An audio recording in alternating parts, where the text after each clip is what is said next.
ముఖ్యంగా టీటీడీ పాలక మండలి పూర్తిగా వెంటనే దీనికి నైతిక బాధ్యత వహించి రాజీనామా చేయాలి.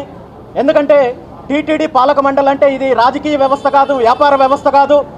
స్వామివారికి భక్తులకు సేవ చేయాలనే దృక్పథంతో పాలక మండలి ఉండాలి తప్ప ఎక్కడెక్కడో దేశంలో బొంబాయిలో కొంతమంది, బెంగళూరులో కొంతమంది, ఢిల్లీలో కొంతమంది కూర్చొని ఇక్కడ దర్శనాలకి, వ్యాపారాలకి, వాళ్ళ సొంత ప్రలోభాలకి చేసుకోవడానికి టీటీడీ పాలక మండలిని ఉపయోగించుకోవడం దురదృష్టకరము. టీటీడీ వ్యవస్థలో పూర్తిగా ప్రక్షాళన రావాలి. ఖచ్చితంగా స్వామివారి భక్తులకు సేవ చేస్తామని చెప్పి డిక్లరేషన్ తీసుకున్న వాళ్ళనే, డిక్లరేషన్ ఇచ్చే వాళ్ళనే టీటీడీ పాలక మండలిలో తీసుకొని భక్తులకు సేవ చేయడం కోసం శ్రద్ధ వహిస్తే ఈరోజు ఇలాంటి దురదృష్టకర సంఘటనలు జరిగి ఉండేవి కావు. ఇప్పటికైనా ప్రభుత్వం మేలుకోవాలి, ముఖ్యమంత్రి చంద్రబాబు నాయుడు గారు మేలుకోవాలి.